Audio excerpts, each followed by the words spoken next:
Today, we're getting under the hood of women's health with Francilia, a staunch advocate in procurement, development, and management, and she is the founder and CEO of Wilkins Consultants and AYO Labs. Francilia will get under the hood of fibroids. When were you first diagnosed with fibroids? I was 24 years old. I was just, laying on the couch and I had this debilitating pain. And that's how it all started. That's how I was first diagnosed. It was this insane pain. I had a friend who was a pediatrician, and she came and saw me. We thought it was a cyst at first, which I did have a cyst at first. And that's how I first was introduced to knowing that I had fibroids. What symptoms did you experience before being diagnosed with fibroids? So I didn't have too many symptoms that I knew of. I had always had very difficult periods.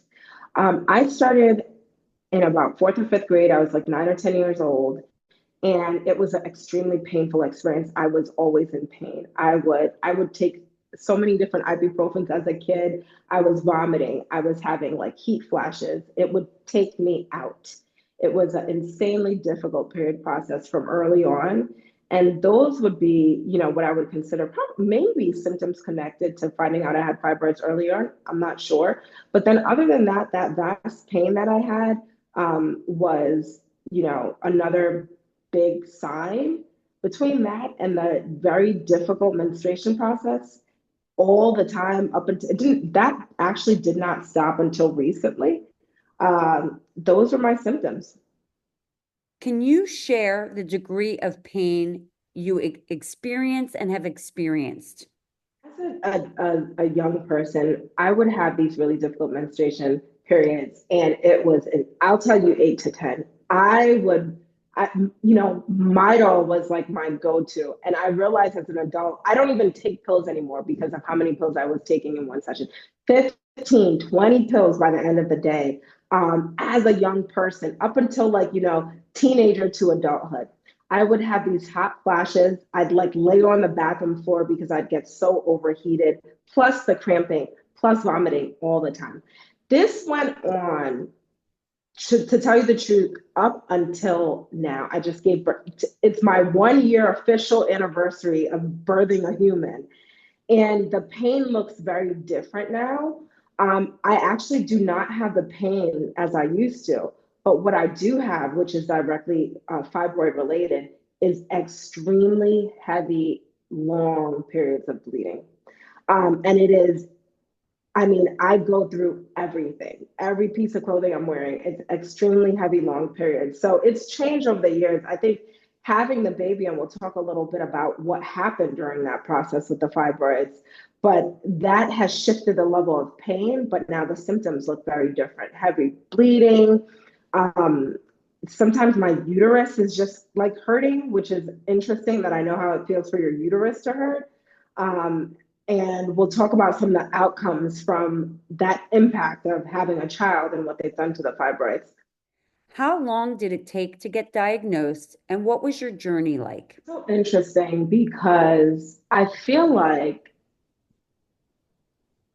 for me, the fibroid journey wasn't a fibroid journey until I wanted to get pregnant. That's when the journey came into play.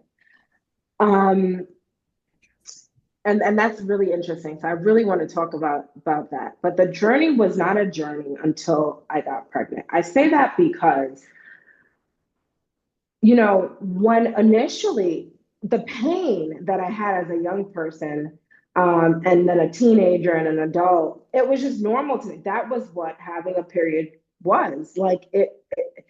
It wasn't, oh, I have fibroids, so that's why I'm having this pain. It was like, no, you have your period, you have this pain, period. That's what I thought having a period was. I still feel like, is that what having a period is? I still don't know if I can completely say I own and know what the true symptoms are of fibroids, right? I can speak to them as it pertains to pregnancy, because for me, that's where the journey began. As a young person, when I was diagnosed, it literally was that one incident. And it encouraged me to go to my doctor. So at this time, I probably was now 30 before I really like started checking stuff out, 27, 28, 29, 30, around there. And I had this great doctor in Manhattan. And after I went to that initial doctor, the pediatrician, went to a second doctor. The second doctor was just like this clinic. And, as a young adult in New York, I'm in college, I'm then in grad school. Other than to tell you the truth, I stuck with my pediatrician as my primary care doctor. It has to be until like I was like 27 or 30 years old, right? So meaning that I lived in New York, my pediatrician was in Rhode Island, where I was usually from. I would do my checkups once a year. When I'd go to Rhode Island, I'd go to my pediatrician, I'd go back. I wasn't really ever focused on, okay, now you're a grown up and you need woman care, until that incident that happened with the pain.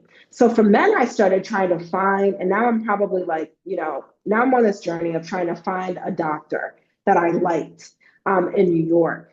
And I tried so many different doctors. I tried this doctor in Queen. I tried a few doctors in Queens. Finally, I found this woman, Dr. Pointer, in Manhattan. And I had found her because now my soon to be husband, because we were dating at that time, he had a friend who knew this doctor in Manhattan, and she was really good with fibroids and all these things. So I had gone to these various clinics. They said, well, you have fibroids and they're very small. And they wanted the first thing was, well, we need to get them removed now. I'm like 27 years old out there, 27, 28, early 20s, late 30s. We need to get them removed now. And so I was like, wait, what? And that's when I started the search for a doctor. And when I found the doctor in Manhattan, Dr. Pointer, she was like, we will not remove them now. She said, you're so young. She said the tendency with fibroids, and she was a surgeon, she, did surgery also. So she said the tendency with fibroids is that they will grow back. And if you remove them now and you decide you want to have children in the future, you may have to remove them again before you get pregnant. And she said, we don't want you to do all that. She said, I want you to change how you eat. And so from that, she said, if you can, I want you to go on a straight vegetarian, vegan diet, if possible. She was like, now it was interesting because the guy that I was dating at that time, he was a vegan for 15 years.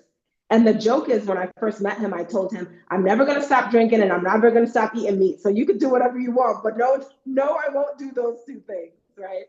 But that doctor told me, we want to put you on a vegetarian or vegan diet, preferably vegan diet. She also said, I want you to stop drinking out of plastic bottles. So she was like, if you're keeping plastic bottles in your car, water bottles or whatever, she said, don't drink out of them after they've sat in the heat. She said, if you're keeping your food in plastic containers in your refrigerator, I want you to change to glass containers. She said, I'd prefer if you had a glass water bottle to carry around. She said, those are the 3 things I want you to implement, 3 or 4 things I want you to implement and then we will track the fibroids. We will see every year if they're growing and the impact to your body. And that was what she provided from a feedback lens. And so from then on, I cut out all of those things, including became a vegan, which was insane. And I did it like cold turkey. I just stopped eating meat. I cut everything cold turkey.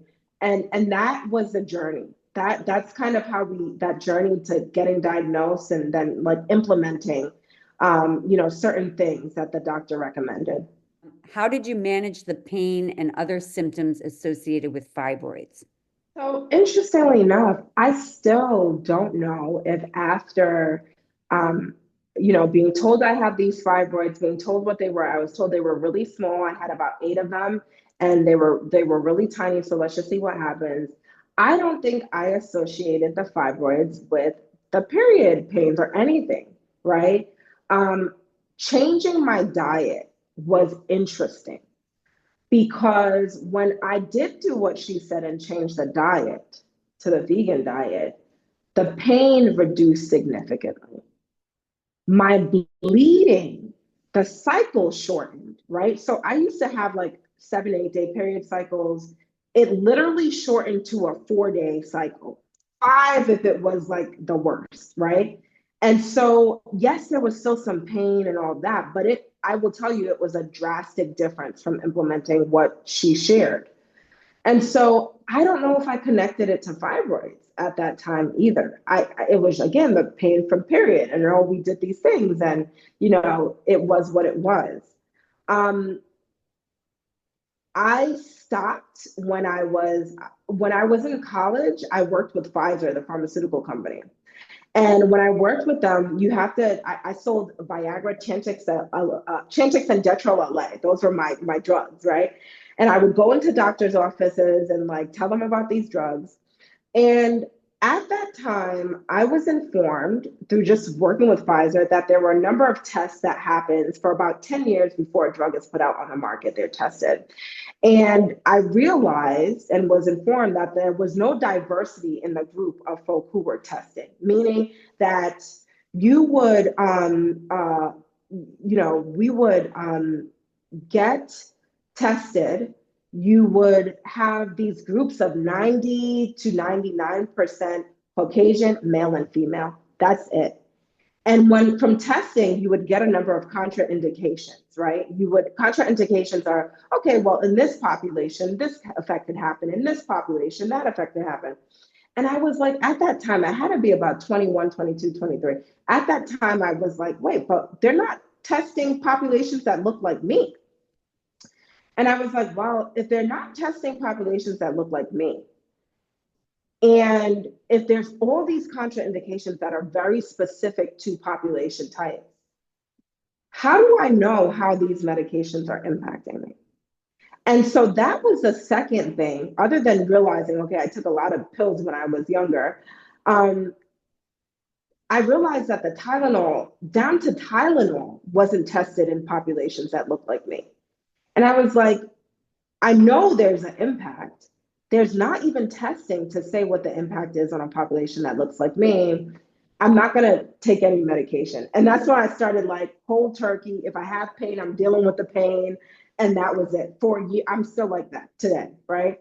And so I think that how I dealt with it was I would heat pads, I would just vomit and take it and, deal with that kind of pain.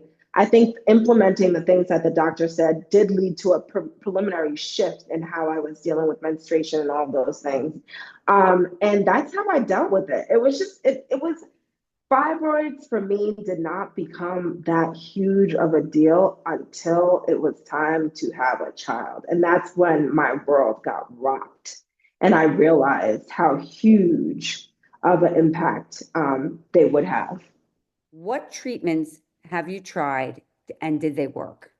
Okay, so treatments for the fibroids.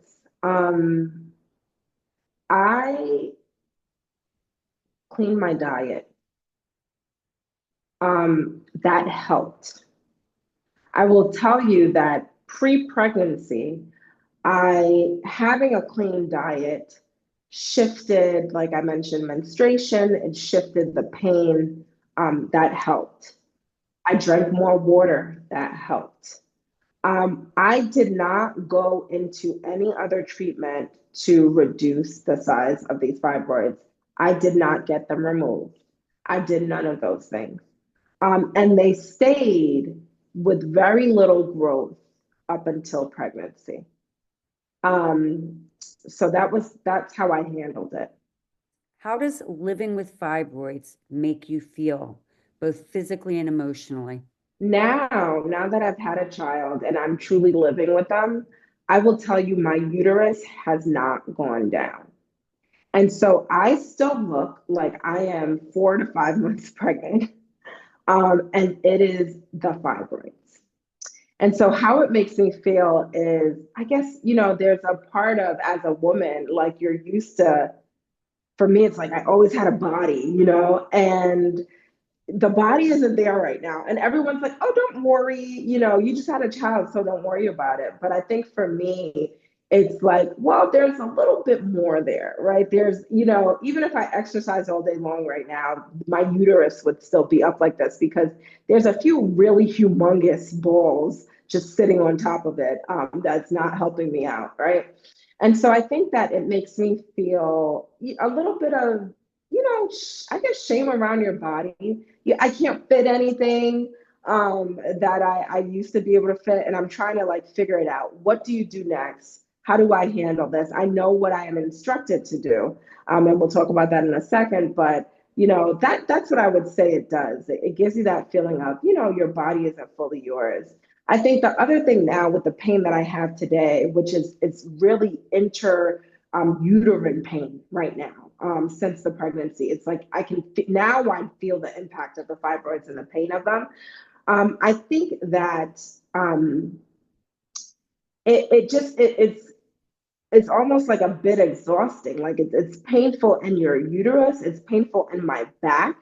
It feels like my body has aged significantly. And maybe that's a mixture of all things, right? Giving birth and the way that I had and the fibroids. But that's kind of how I feel today. What educational resources would you recommend? I think I had a doctor that gave me the right advice. I think a lot of doctors nowadays will tell you immediately go get surgery or remove your uterus. That's like the first go-to. In fact, the first doctor I told you I saw, that the second set of folk, not the pediatrician, they that's what they wanted me to do. Go get surgery or remove your uterus. Like that was the first thing. And I'm 20 something years old, right? So I think a good doctor will look at things holistically, and understand that there's a lot of elements and factors to fibroids and how they show up, and they show up for folk differently. So the first thing I would say, get a good doctor. I don't think there's enough information out there about fibroids. I don't think there's enough good research. I don't think there's enough people talking about it. I don't think there's enough knowledge about it. So I would first say get a good doctor. The other thing I would say is, I think, looking at holistic means too, not going overboard, because I do think sometimes people go overboard and they don't realize the medical necessity there is around these things, right? But I do think that researching around certain holistic means and shifting diet and all of those things could be very helpful. So those would be the resources that I would recommend for anyone who is dealing with a good doctor and some holistic, resources doing general research. If you were to give 3 tips to women today, what would you say about fibroids? All right. So the first thing I would say, my first tip would be, pay attention to them. I don't think I paid attention enough. I think I just kind of saw the fibroids as a thing. It's interesting nowadays, my sisters say, don't own it. They're not your fibroids. They're just the fibroids, right? And which is good. It's like, I don't own them. And I pay attention that they do exist, but I don't own them. So pay attention to them. Try to address them as soon as possible. Try to be mindful that they exist, and don't just ignore them and the impact that they have on your body. That's number one. Number two, I would say, absolutely watch what you are eating. Watch what we're putting in our mouths. If you have access to more, genuinely organic foods, try to eat more, eat better, maybe limit the sugar intake. Like I said, changing my diet had an impact, and I don't want to undermine that. It wasn't something I could do forever, because that had an impact too, like vitamin deficiencies, but it did have an impact. So that's what I would say, number two. I think the third thing would be to talk about it and seek help. So interestingly enough, having this conversation today is making me realize certain things that I never even, thought about, the fibroids were always there. They were just a thing that existed. There was no intentionality around having conversation about them and really realizing their impact until the impact came. And so I would encourage folk to have conversations and tap into any resources if it is something that you're struggling with. and leverage that now before the impact really truly hits.